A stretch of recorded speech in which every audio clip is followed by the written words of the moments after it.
Okay, so we were in the middle of the message in the blanket, writing it and reading it together. So.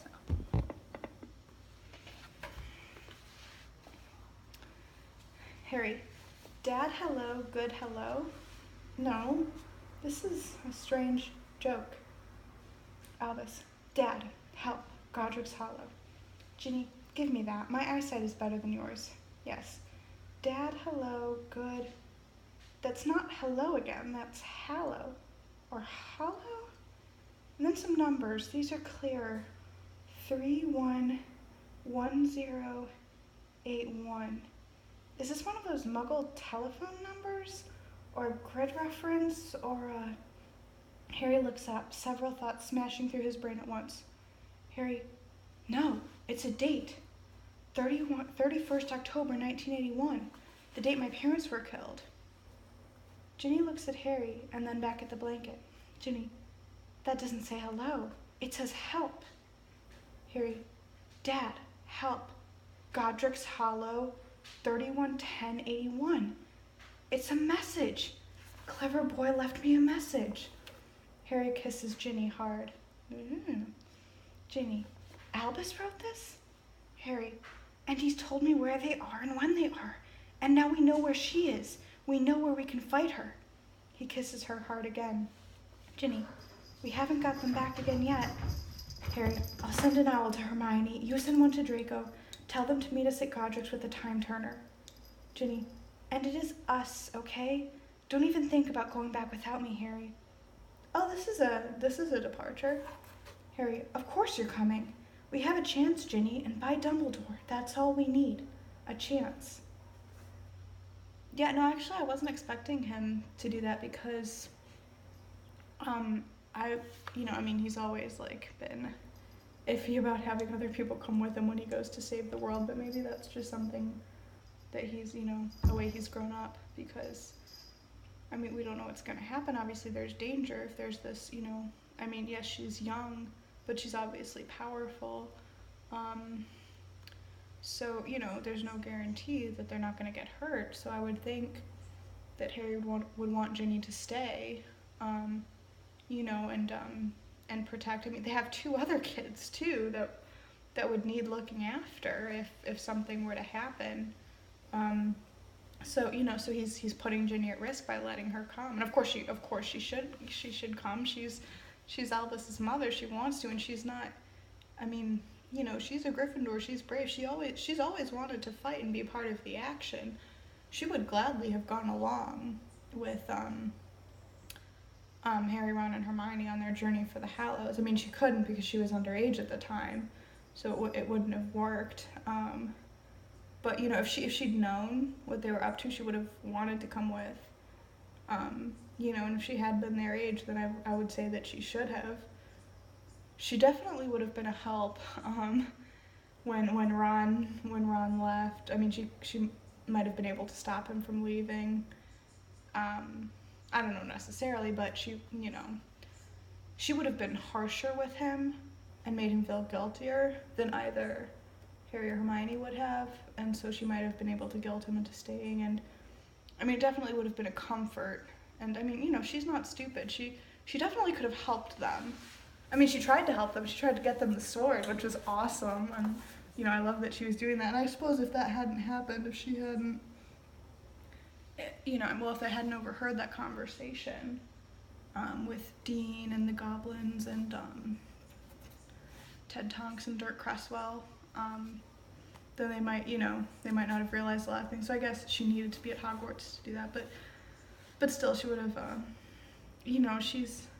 I've always liked her as a character. I think she's a good person. So, okay, next scene. Act 4, Scene 7, Godric's Hollow. Ron, Hermione, Draco, Harry, and Ginny walk through a present-day Godric's Hollow, a busy market town. It's expanded over the years. Hermione, Godric's Hollow. It must be 20 years. Ginny, is it just me, or are there more muggles about? Hermione, it's become quite popular as a weekend break. Draco, I could see why. Look at the thatched roofs. And is that a farmer's market? Hermione approaches Harry, who is looking around himself, overwhelmed by all that he's seeing. Hermione, you remember when we were last here? This feels just like old times. Ron, old times with a few unwelcome ponytails added to the mix.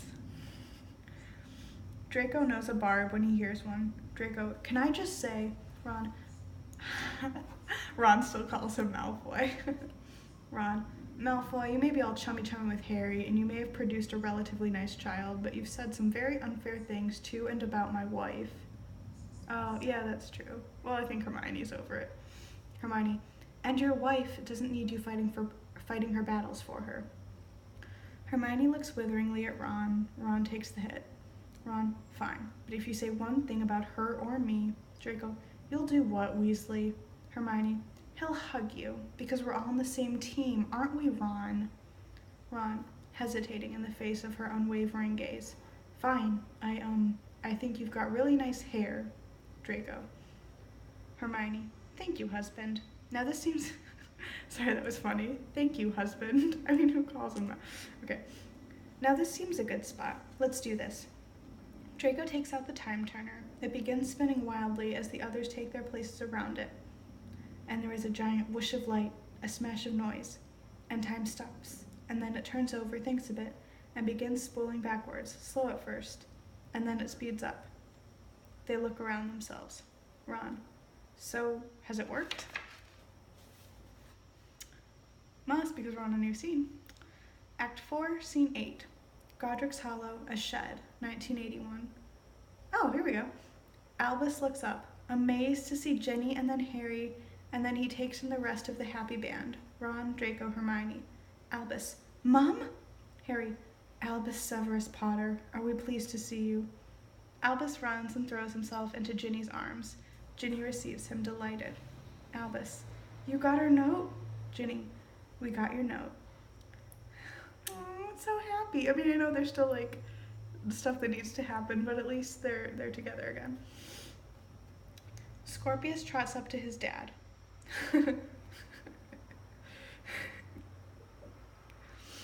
Draco, we can hug too if you like.